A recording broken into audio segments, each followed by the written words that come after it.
Wage loss. Oh, it's a big deal. You know, if you're a working person and you're in a motor vehicle accident and you can't get your salary every week or your hourly or however you make your living, that's a big deal. Well, under Michigan NoFault, you're covered for 3 years.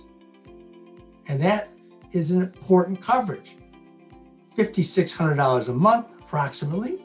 It changes on a sliding calendar scale. It goes up year after year. That's the maximum. You get 85% of your wage up to that maximum amount. You must establish that you were working. You know, if you're working at Chrysler Corporation, it makes it easy. If you're self-employed, it's challenging.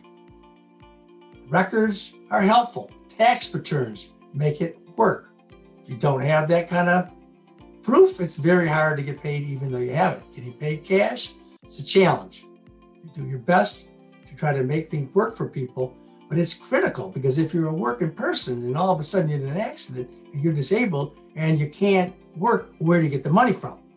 Well, hopefully you get it from the NoFault for at least 3 years if you need it. So what we do is we help folks put their applications together, finding the appropriate coverages, company that's going to be covering things through the priority system, and then we work to perfect those claims. Now, getting the documentation for a wage loss can be challenging. There are releases that are provided in most standard applications, but that doesn't mean you're going to get it. So we go out and help people get those documents and help to gather the file so that the insurance company will pay. Also, of course, you must have medical documentation that you can't work. One last thing I'm going to talk about with wage loss is the important benefit called temporarily unemployed. Still under Michigan law, NoFault law, it's been this way throughout the whole statutory history.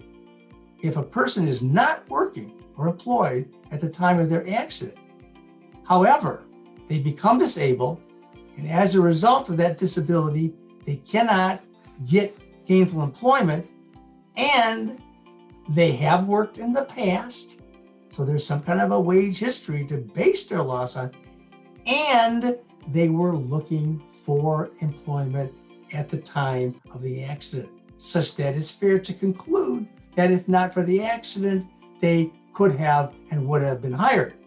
That's the 3-year benefit also, just like when you're somebody who actually was employed at the time of the accident and you can't continue to work. Thank you very much.